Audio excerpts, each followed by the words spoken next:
মিয়ানমারের থুন্না স্টেডিয়ামে লাল সবুজের হুঙ্কার। এ উল্লাস স্বাগতিক দর্শকদের চাপ সামলে ইতিহাস গড়ার। আগামী বছর অস্ট্রেলিয়ায় এএফসি এশিয়ান কাপের মূল পর্ব নিশ্চিত করতে মিয়ানমারকে হারানো প্রয়োজন ছিল বাংলার জয়িতাদের।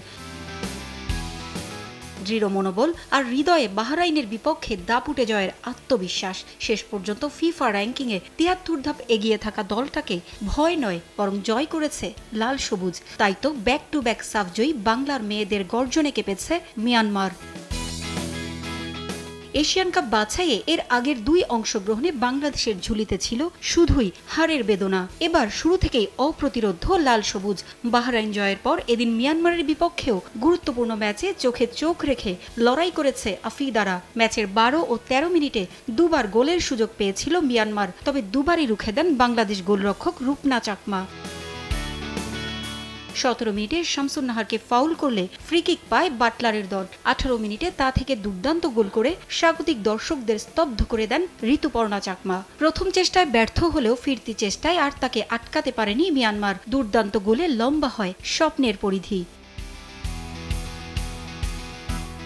২৪ মিনিটে আবারও গোলের সুযোগ পেয়েছিল বাংলাদেশ, তবে এবার আর সফল হননি শামসুন নাহার ঋতুপর্ণা। লিড নিয়ে বিরতিতে যায় লাল সবুজ। ৭২ মিনিটে ইয়াঙ্গুনে আবারও ঋতুপর্ণা ম্যাজিক। একক প্রচেষ্টায় করেন দৃষ্টিনন্দন আরও এক গোল।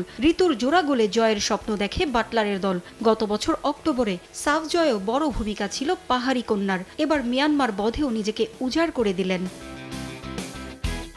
৮৯ মিনিটে মিয়ানমারের হয়ে এক গোল শোধ করেন উইন উইন। ম্যাচ শেষের আগ পর্যন্ত সমতা আনতে প্রাণান্ত চেষ্টা চালায় স্বাগতিকরা। শেষ পর্যন্ত ইয়াঙ্গুনে আর কোনো গোল করতে পারেনি মিয়ানমার।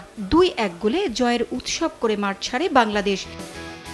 গ্রুপের আরেক ম্যাচে বাহরাইনের সঙ্গে ড্র করেছে তুর্কমেনিস্তান। সি গ্রুপে ২ জয়ে বাংলাদেশের পয়েন্ট এখন ৬, মিয়ানমারের ৩। বাহরাইন ও তুর্কমেনিস্তান দু দলের সংগ্রহ ১ পয়েন্ট করে। শনিবার শেষ ম্যাচে যদি বাংলাদেশ তুর্কমেনিস্তানের কাছে হেরেও যায় আর মিয়ানমার যদি বাহরাইনকে হারায়, তবুও বাইলজ অনুযায়ী স্বাগতিকদের বিপক্ষে এই জয় হেড টু হেডে এগিয়ে থেকে গ্রুপ চ্যাম্পিয়ন হবে বাংলাদেশই।